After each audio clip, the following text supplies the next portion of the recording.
This is not easy to say because I wanted to keep it to myself. But I guess I gotta pull this book off the shelf. I wish I could tell you somebody else, but I gotta do what I gotta do with the cards I was dealt. Listen, I love the way you think, and I love the way you play. And I love the way you conduct yourself every single day. I love the way you work, and I love the way you grind. And I love the way you control what's on your mind. I love the way you love, and it may sound selfish, but I love the way you care, and I can't help it.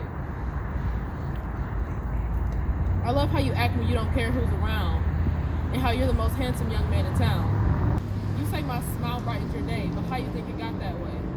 You see my smile when you bring it with the things you do and say.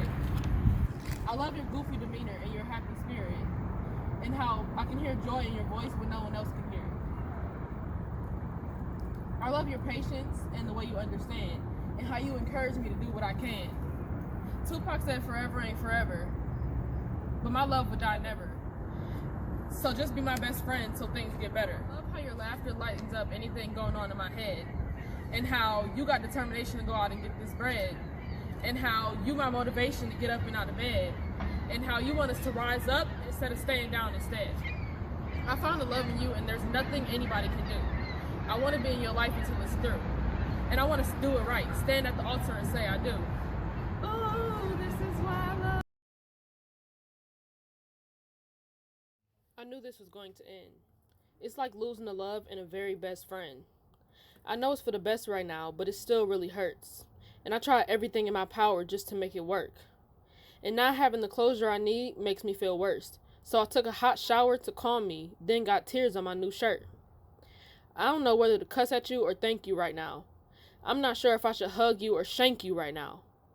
I get that you had to end things because it was damaging my health, but now I can't even think straight. I'm not myself. The me that I've gotten used to is so attached to you, and now that I don't have you, I don't know what to do. We had plans for a future, a house and some kids, but since we're still young, we gotta wait and say, it is what it is. What about all the memories we shared? All the music and the poetry I wrote about how much I care? Most teenagers would say they're ready to die, but that's not a desire of mine. I'm not ready to give up on life. I just need to know that when the time is right, I'll get to be your wife.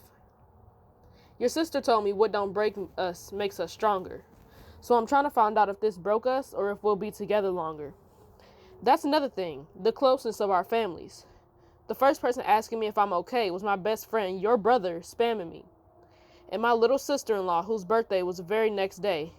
Or my blood cousins who vouched for our relationship in every way.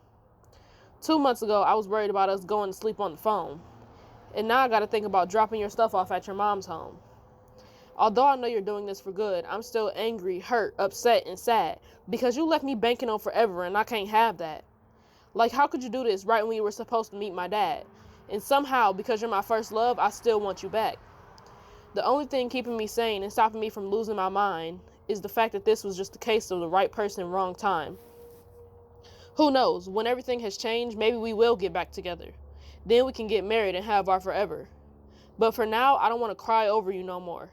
My eyes are so puffy and my head is so sore. Maybe I shouldn't look at it as you left me, just up and out the door. But maybe I should look at this as an opportunity to see what this alone time has in store. My emotions all over the place after the ending of that year. But soon enough, we'll be good and I'll be okay. But for now, we're here.